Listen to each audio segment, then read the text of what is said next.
একদিন মদিনার এক সরু রাস্তায় দেখা গেল এক বৃদ্ধা নারী ভারী ঝুড়ি নিয়ে হাঁটতেছে। তার মুখে বিরক্তি আর রাগে ভরা চোখ। প্রতিদিনই তিনি এক তরুণের দিকে ধুলো ছুঁড়ে দিতেন, গালমন্দ করতেন, অথচ সেই তরুণ কিছুই বলতেন না। সেই তরুণ আর কেউ নন, আমাদের প্রিয় নবী হযরত মুহাম্মদ সাল্লাল্লাহু আলাইহি ওয়াসাল্লাম। তিনি শুধু মুচকি হেসে চলে যেতেন, কিছুই বলতেন না।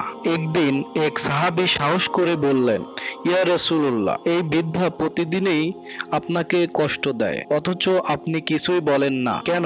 নবী করিম সাল্লাল্লাহু আলাইহি ওয়াসাল্লাম বলেন, সে জানে না আমি কে। আল্লাহ চাইলে একদিন সে নিজেই বুঝবে। কয়েকদিন পর দেখা গেল বৃদ্ধা অসুস্থ, কেউ তার খবর নিচ্ছে না। তখন নবী করিম সাল্লাল্লাহু আলাইহি ওয়াসাল্লাম নিজে তার ঘরে গেলেন, পালিয়ে দিলেন, খাবার দিলেন, তার ওষুধের ব্যবস্থা করলেন। বৃদ্ধা অবাক হয়ে বললেন, তুমি তো সেই লোক যাকে আমি প্রতিদিনই কষ্ট দিতাম, তবুও তুমি আমার সেবা করছো?